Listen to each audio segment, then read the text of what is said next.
कैसा रहा ओम प्रकाश चौटाला का राजनीतिक सफर? किस तरह से हर बार उनके लिए मुख्यमंत्री बनने का सफर जो था वो इतना मुश्किल हो जाता था? इन सब पर बात करेंगे इस वीडियो में। हेलो, मैं हूं स्वर्ण और आप देख रहे हैं स्विच। हरियाणा के पूर्व मुख्यमंत्री और इंडियन नेशनल लोकदल के प्रमुख ओम प्रकाश चौटाला का निधन हो गया। वो 89 वर्ष के थे। 20 दिसंबर को गुरुग्राम स्थित अपने आवास पर उन्हें हार्ट अटैक आया, जिसके बाद उन्हें मेदांता अस्पताल ले जाया गया और उपचार के दौरान ही उन्होंने अंतिम सांस ले ली। ओम प्रकाश चौटाला का भारतीय राजनीति में बहुत बड़ा योगदान है और इस वीडियो में हम उनके ही राजनीतिक सफर के बारे में जानेंगे। ओम प्रकाश चौटाला पूर्व उप प्रधानमंत्री चौधरी देवीलाल के सबसे बड़े बेटे थे, जिनका जन्म 1 जनवरी 1935 को हुआ था। शुरुआत में उन्होंने अपनी पढ़ाई छोड़ दी थी, लेकिन वो कहते हैं ना कि पढ़ाई करने की कभी कोई उम्र नहीं होती है, जब चाहो तभी आप पढ़ सकते हो।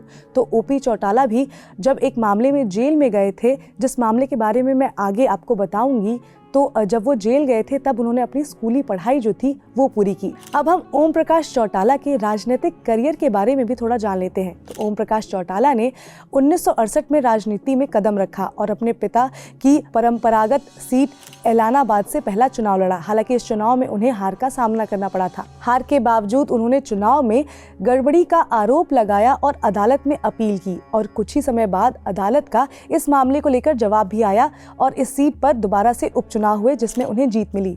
इसके बाद ओम प्रकाश चौटाला 5 बार हरियाणा के मुख्यमंत्री बने। 1987 में हुआ विधानसभा चुनाव लोकदल के लिए बहुत ज्यादा इंपॉर्टेंट रहा। लोकदल ने 90 सीटों में से 60 सीटों पर जीत हासिल की थी और उनके पिता देवीलाल दूसरी बार हरियाणा के मुख्यमंत्री बने थे। केंद्र में जनता दल की सरकार बनने के बाद देवीलाल उप प्रधानमंत्री बने।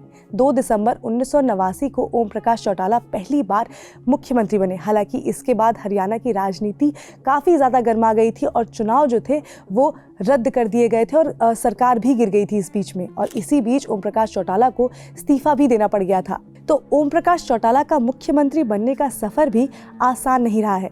हर बारी जब वो मुख्यमंत्री बने, उस जर्नी में कई चैलेंजेस आए। 1991 में वीपी सिंह सरकार गिरने के बाद ओम प्रकाश चौटाला को तीसरी बार मुख्यमंत्री पद से बिठाया गया, लेकिन उनका कार्यकाल मात्र 15 दिनों का ही रहा। पार्टी के भीतर असंतोष और विद्रोह बढ़ने के कारण राष्ट्रपति शासन लागू कर दिया गया था वहां पर। 15 महीने में तीसरी बार ओम प्रकाश चौटाला को मुख्यमंत्री पद से इस्तीफा देना पड़ा था। ओम प्रकाश चौटाला का जीवन संघर्षों और राजनीतिक उतार चढ़ावों से भरा हुआ था। उन्होंने सत्ता की चोटी को छुआ, लेकिन राजनीतिक कठिनाइयों का भी सामना किया। 1999 के चुनाव के बाद फाइनली उन्होंने अपने 5 साल के कार्यकाल को मुख्यमंत्री के तौर पर पूरा किया। फिर 2008 में ओम प्रकाश चौटाला समेत कई लोगों के ऊपर टीचर भर्ती घोटाले का आरोप लगा, जिसमें फिर ओम प्रकाश चौटाला दोषी भी पाए गए और उन्हें 10 साल की सजा भी हुई, जिस वजह से कई साल ओम प्रकाश चौटाला ने जेल में बिताए, जिस दौरान उन्होंने अपनी स्कूल की जो पढ़ाई थी वो पूरी की।